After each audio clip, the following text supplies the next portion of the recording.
the chase and the hunt, and I set the pace when I'm running. I always take what I want and I always give it 100. Don't need a bank, no I'm funded. Play the game like it's nothing. I'm always thankful for something. Don't take for granted, stay humble. Now when Alright guys, it's a beautiful morning.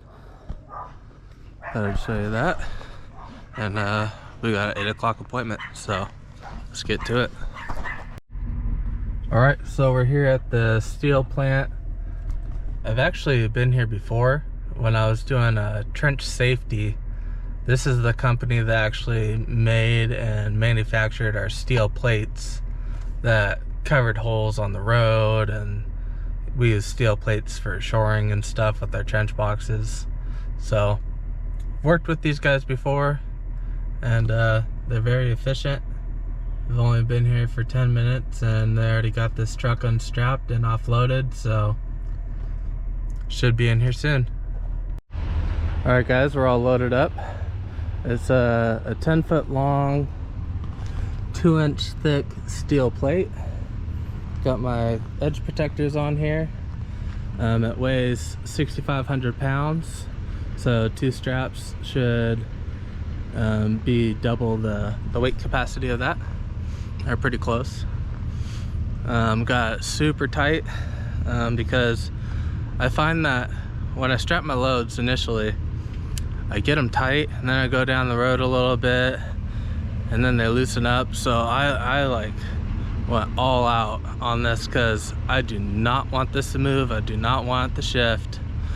So I put everything I had into it. But this is going 120 miles for 500 bucks.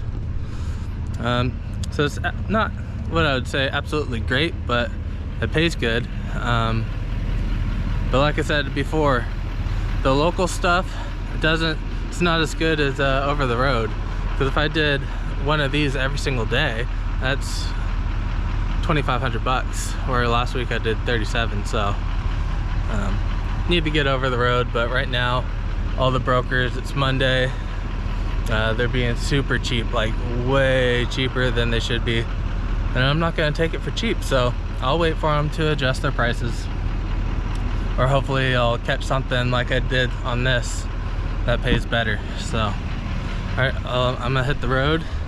It's a 3-hour drive because of traffic and stuff, going through Seattle, coming back through Seattle. That's a nightmare, but the rest of it should be good. All right, so we're going 10 miles an hour for the past 20 minutes. This is why I don't enjoy local, is because you always got to go through Seattle and really all of the Pacific Northwest. Traffic is awful, and so that's why over the road's really nice, because you can actually do the speed limit and just cruise.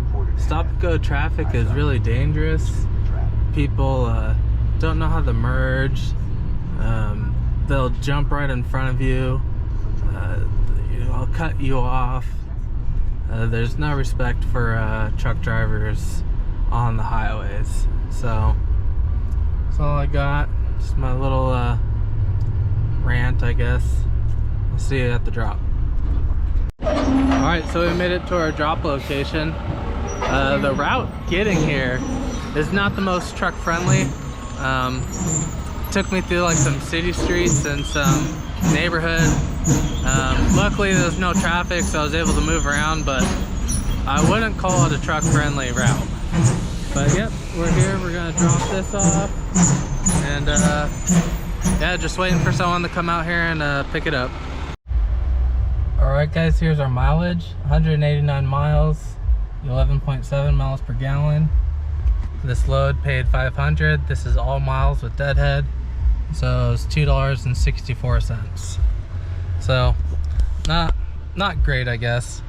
I thought it was more like $3 a mile, but I was looking at a lot of loads and trying to, I guess I got them confused, but it's still not awful. It's better than nothing. But tomorrow I'm definitely gonna try to make sure that we get a good long trip, try to make some money this week. All right, they got the claw out. or whatever you call this thing. This thing is massive. Gonna get loaded on.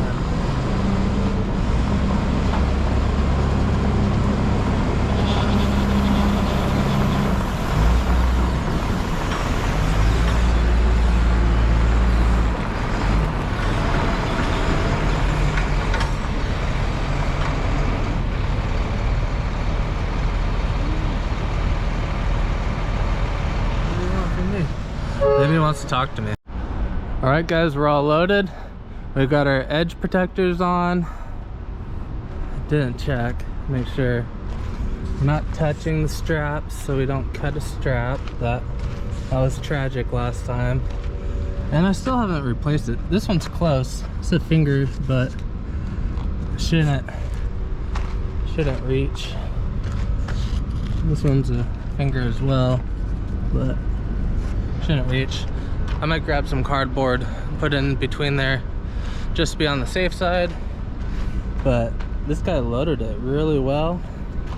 Very happy with it. This side, these are on the outside rails, so they're not gonna rub. That's why I put them there. Because if I put them on the inside, they can rub like they are very close on the other side. So I'm gonna get some cardboard out, keep some scrap cardboard in here. I'm gonna stuff it in between those two that are finger tight and hit the road. Well, guys, it's 6 o'clock. I just went through this Flying J here in Spokane, completely packed, no parking, so heading to Coeur d'Alene. Hopefully we can find parking. It is 6 o'clock, so it's a little late for out here, but I got here as fast as I could. Well, I made it to a parking spot. I'm at a Flying J. I did go to a Love's. They were full as well. So this is actually the third truck stop. And the public trucking area is full. This is a reserved parking. So I had to pay $15. Actually, no, they raised the price. It was $17. But it's part of the game out here. I could spend $15 or more running around. I mean, my only other options were rest areas. So it's not bad. Wanted to show you guys, I moved my tarp. The big one I put on top of the spare tire and I strapped it down. And my other tarp I put underneath my cooler. The problem was when I put them both in the back, when they were both right here, they would slide around and they would always be like messing around with the chains and stuff. And I was worried that it was gonna like rip a tear in it or something. And these tarps were expensive, so I'm not trying to damage it. Plus I don't use the tarps a lot, so having that up and out of the way is really nice because I can actually get in and out of the truck fairly easily. And also these cables, when I had the tarps on it, these cables kept getting caught or tight, or I'd put the cables on top of the tarps and then the tarp would fall over and make it super tight over here. And so, you know, when I pull up to an area and I'm trying to make a 90-degree turn, my cables are getting torn apart, and you know, that's not good. Your wiring harness go out or you get a short, and that's just more headache. So I'm happy with the solution. The trip went well, no issues, although as soon as I left and I got this all secured, initially I was supposed to get 2 20-foot containers, and I called ahead and they said, oh no, we don't have that, call your broker. So I called the broker, and like 30 minutes or so later, I guess he was in a meeting, he called me back and he was like, just go there, I have plenty of work for you, they will load you with something. So I get there and they had this 40-foot container. It's a standard, it's not a high cube, but they loaded me up. I emailed the broker. I got a new rate con saying a 40-foot container, not 2 20-foot containers, because when I submitted to factoring, if my rate con and my BOL are different, that could cause some issues. So I got a new rate con, strapped this all up, hit the road, and literally 10 minutes after I hit the road, the broker called me up. He's like, oh, they found those containers. are you on the road? I was like, yeah, I just left. He's like, oh, I really need you to turn around and unload that and take these 2 containers. And I was like, bro, like, that's gonna waste an hour and a half to 2 hours of my time. And he was like, oh, I'll give you 50 bucks for your time. And I was like, no, it's not worth it. I already got my updated paperwork. I'm already strapped and ready to go. And this is going to the same place as the same customer. It makes no difference whether it's a 40 foot or 2 20 foots. I was like, I'm going. He was like, oh, okay, well, I could work with that. I just wanted to see if you could pick up those 2. Like, dude, he almost got me. If he offered me $100, I might have done it, but he already wasted 30 to 40 minutes of my time in the morning by the location not having the proper equipment ready to be released to me.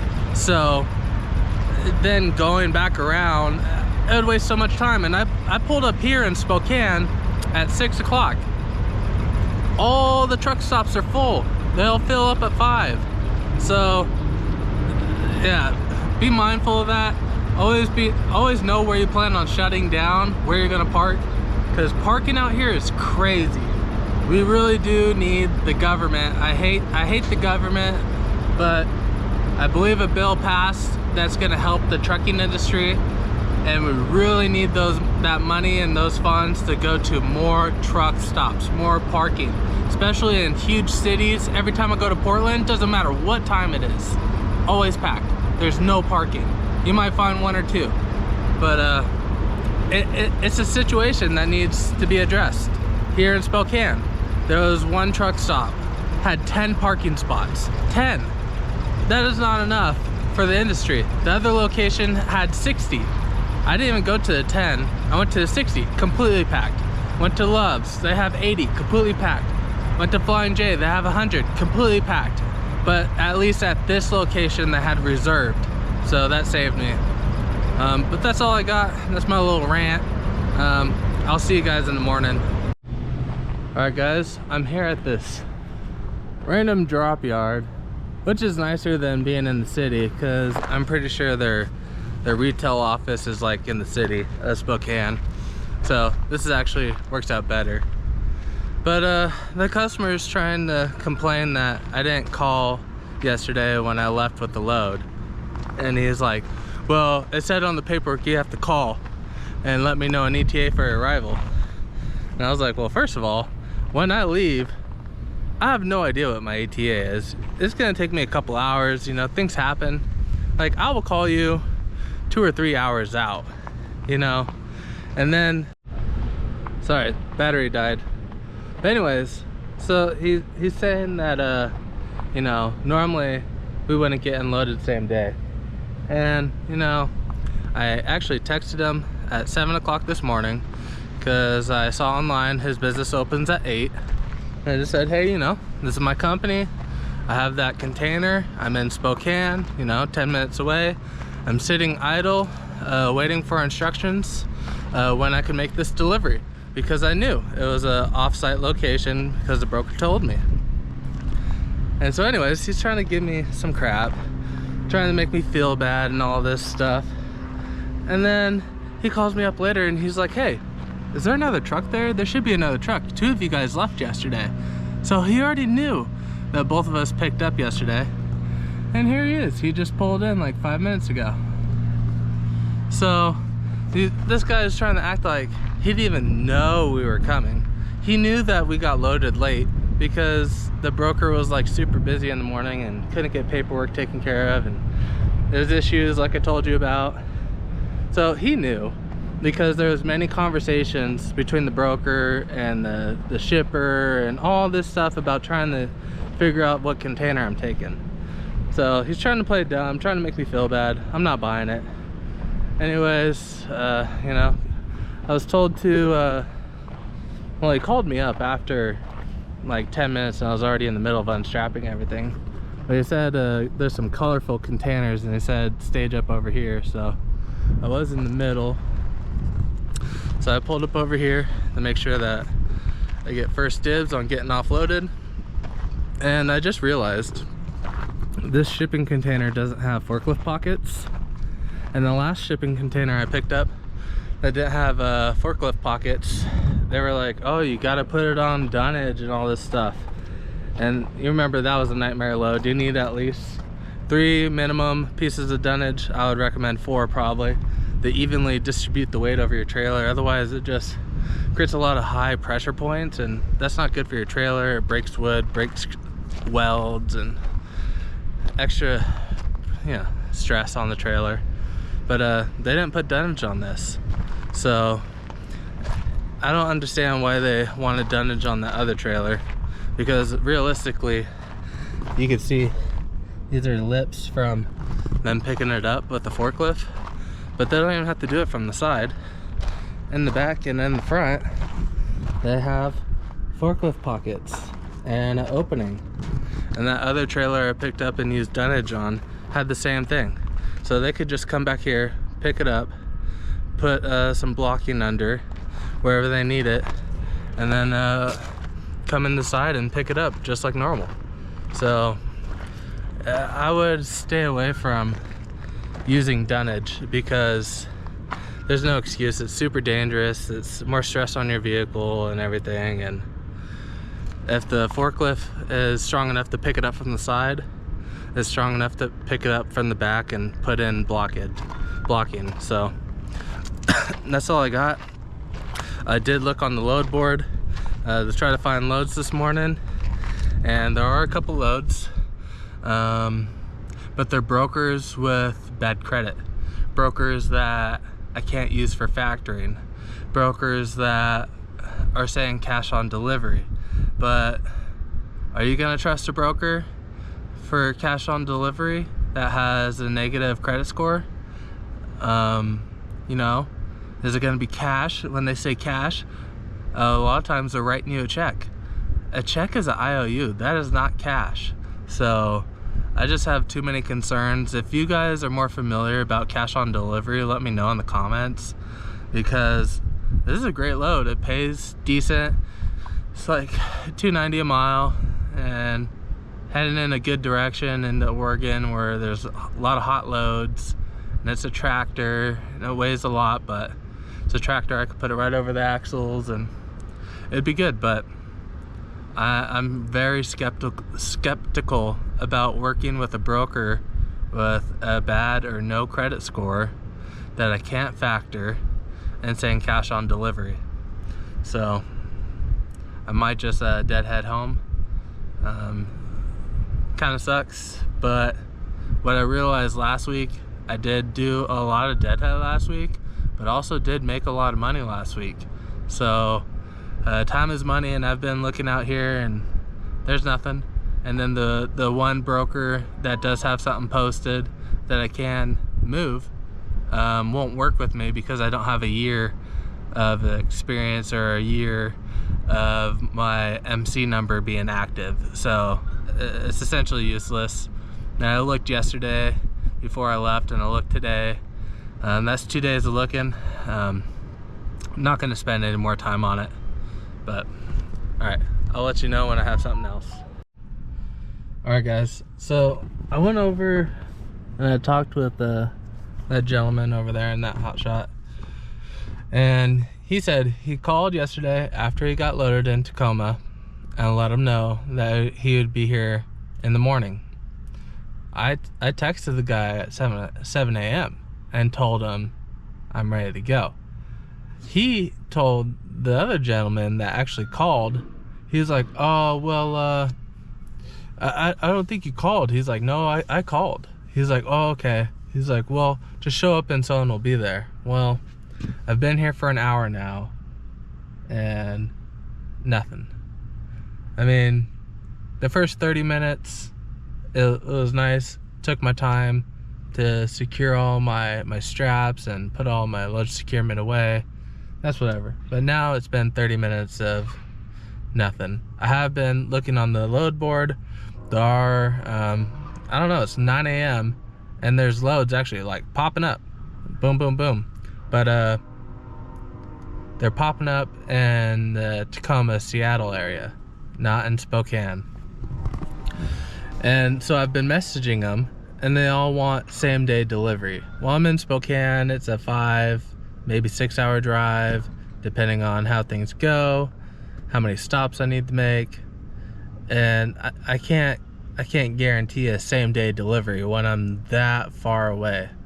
So I may just have to deadhead back home and book a load in the morning like I did for this run. I booked it, it was like 9 a.m. I booked it, and I was ready to go, packed my bags, be over the road for a week, because you never know what's gonna happen or where you're gonna go. So I may have to do that because I'm just not seeing anything. And I did ask this guy, he lives somewhere in this area, not exactly Spokane, but he said Spokane is definitely hit or miss. He said that he has a load going from Spokane to Pasco. He didn't tell me what it is or what kind of rate it is and what he's getting paid, you know. But when I was on the board, I do my own stuff, so I may miss out on stuff because I don't have someone booking loads for me. But I don't know. I don't think I'm missing out on that much, and I like being in control of my life. But if I am missing out on, you know, a good chunk of money, Pasco's a horrible area, by the way. I mean, it's a dead area. He's gonna have to deadhead out of there too. So I don't know. I'm just contemplating life and how to make things more efficient. So yeah. All right. Thanks. All right, guys. So on the trip meter, it says 312, average 7.3 miles per gallon. I did forget to set the trip meter when I left the yard, so I added 40 miles. It may be a little more than what I actually drove, but it's just a guess. So anyways, this load paid $900, so I'm estimating it's about $2.55 a mile. Not good. Nothing's paying good. And I've emailed 10 people about loads for tomorrow coming out of Tacoma, and nobody wants to pay. So I'm gonna play my cards and wait it out. I noticed that towards the end of the week, when stuff's not moving, they get desperate and they pay better. So I may just go ahead and just sit back and wait, because it's not a good business model to, you know, not be optimizing your profitability. So I'm gonna take a little chill pill and just head home. Thanks. One interesting I wanted to point out is 13.4 miles per gallon empty haul in the trailer. I sat in an hour and a half of traffic, and before I got to the traffic, I was actually averaging 14.5. So it's actually really good fuel mileage empty. The other day when I was driving to pick up my trailer, I reset my trip and I was averaging 19 miles per gallon. Now this is, you know, 55 miles per hour, no traffic, out in the country, just cruising, so more like highway speeds. But I've never got that kind of fuel mileage before, so I think after 10,000 miles, this truck is finally broken in and the transmission's learned a lot, and it's pretty exciting to get better fuel mileage, because when it was brand new, I think the best I ever got was 13, so pretty impressed. So I just drove home, 17.7 miles per gallon. A little bit of traffic in the city, but once we got out of the city, smooth sailing, so not bad. All right, guys, we got another load. We're going to not Portland, but Reedport in Oregon. We got this, it's a bunch of steel plate, and or not steel plate, it's aluminum plate. They're gonna use it to make a boat or either repair a boat, one or the other, because it's going to a shipyard. But I'm at this rest area in Oregon, and it's absolutely gross. When I pulled up those people picking through the garbage cans. And then over here by the rest areas, there's a bunch of homeless people begging for money. And the bathrooms are disgusting. They smell awful. There's porta potties out here. It smells awful. This place is just gross. So I'm hoping I can find a nice area to shut down. I'm looking to find a rest area, hopefully, you know, about an hour away from my drop. Got a morning drop at 8 a.m. or last resort, I'm going to go to my drop location. They said they have a gate, but I should be able to pull up and park in front of the gate from what I've seen on Google Maps. So I'll let you know what happens, but so far this journey has sucked. I've been on the road since, I don't know, 9 a.m. You know, go get my load and everything, and right now it's 5:13 and still have 2.5 hours to go. So lots of traffic. I didn't understand that. All the traffic has been in Oregon. It's been absolute chaos, the traffic, so not a good adventure. Alright, well, the sun's setting and I'm going alongside a river, and I've seen a couple paved pull-off areas on this road, and I'm 13 miles away from my location. So if I see another paved area along this river, I might just stop and park here for the night. Like, they have this big gravel area here, but I saw a paved area, so that might be a nice spot. It's guaranteed to work, unlike pulling up to the gate at this warehouse. Might work, it might not, not really sure. So I might just chance it. It's a nice view. Listen to the water, and I'm sure there won't be much traffic on this road at night, so should be fine. And I have my little food bag, so I got snacks and stuff for dinner, so should be fine. I'll settle down for the night out here, so we'll see what happens.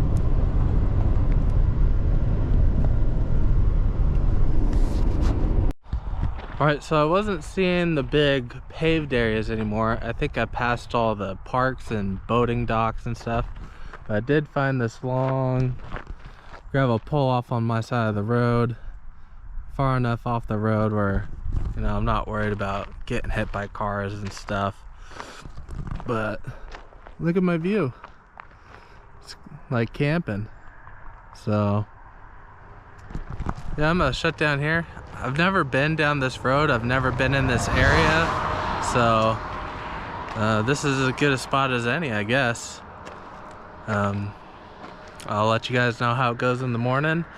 I wanted to drive here, even though I won't be at a truck stop, because I want to make sure I can utilize my time tomorrow. Tomorrow's Friday. I want to get another load. I want to get a load going back to Washington, so over the weekend I can go golfing with my dad.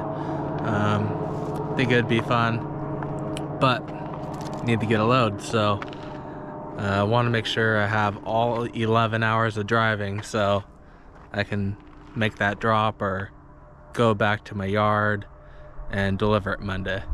So let you guys know how it goes. You all the time. Yep.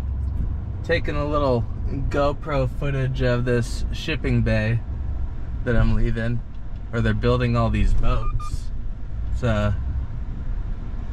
It's kind of empty, but I mean, the boats that they're building are massive, so it's pretty impressive. Some nice scenery going through here. I'm on Oregon Highway 38. First time down this route. It's pretty nice, really beautiful along there's some kind of Umpqua River. Dude, if I could buy property next to this river, that'd be a dream. This is nice scenery. It's not super isolated, you know. You're within an hour of either way of a major town or area for shopping and all that kind of stuff. But saw some comments saying you'd like to have some different footage angles, you know, maybe of some driving, maybe wear a head mount for my camera, so while I'm loading and unloading, because that's why it's difficult to document the loading and unloading process, is because I'm using my hands and I have to hold the camera. So maybe I could use a head mount, or maybe I could just set up the tripod on top of the roof of the truck and kind of document loading and unloading that way. Yeah, I'm listening to you guys' advice. I want to make this as nice as possible, informative as possible, and we're trying to get this channel to grow. We're trying to get to 1,000 subscribers. We're almost at 500 right now, so we're very close. Something's on fire on the other side of the highway. Looks like might be a car because of the road running alongside this highway. So a big old car fire, and it's got everyone crawling to a stop, which kind of sucks because it's not even in our lane of traffic or anything, but you know how it is. People see something and they're like, ooh, we gotta slow down, check it out. So since we're going slow, thought I'd pull out the camera and show you guys. It's been going for a while because I saw the smoke probably 20 miles back. You can see the smoke, so pretty nasty. Probably gonna turn off my air so I don't have to smell it. But yeah, there's blue smoke, black smoke. Looks like there's a fire truck or a police officer on the highway, but it's definitely on the other side of this sound barrier. Yeah, it's nasty.